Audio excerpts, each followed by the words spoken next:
How's it going, folks? Voodoo Stache here. We're going to take a look today at some great ways of correcting your lunge pattern. What I see very often is that when people get into their lunge position here, is as they're coming down, their body will start shifting out like this. So their butt comes outside of their hip, and this kind of throws everything all off. So a good cue that I've been using to help people out with that is a few things. One, we're going to start off by starting from the foot. You're going to orient everything around the foot. Oftentimes we'll see that people's foot will want to come out, their shin will externally rotate, their knee will come in, their butt comes down. They look like this when they're doing their lunge. Super dysfunctional. I'm not going to get any power or strength out of that, right? So what we're going to do is we're going to think about our foot coming down, the balls of those feet, so the balls of the foot and the heel are going to grow roots into the floor. Once I've got my roots planted, they're growing in, okay, I'm going to set everything else up from there. I'm going to get this knee over about the middle of the foot.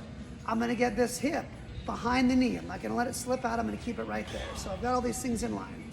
Now when I step back into this lunge, as I'm coming down, the other cue that I help people with when they have that shift is think about taking your front hip and shifting it back. Like there's a string tied to your butt and someone's going to pull that string, pulling your hip back that way. So if I can shift that hip back, that'll keep my hip, knee, and foot all stacked on top of one another, coming up and down. So again, most people's pelvis will tip over and shift.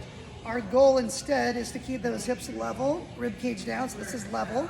I'm going to feel that hip shifting back as I'm coming down, and what that's going to do is going to keep my hip, knee, and ankle all stacked up. If you look from the side, you can see that little shift a lot better. So as I'm here, most people will come out this way, their butt will go that way. I'm going to take this hip and pull it back that way. Rib cage down, locked in place. My hip is shifting back as I'm coming down. And that's going to get me nice and stacked up.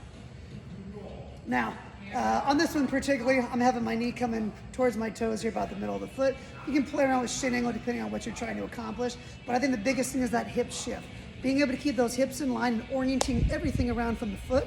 So foot first, get the knee stacked up on top of that, get the hip behind the knee, keep that hip shifted as you're coming up and down that lunge, and that is a great way to improve your ability to be nice and stable, strong, and powerful in that lunge position. Enjoy.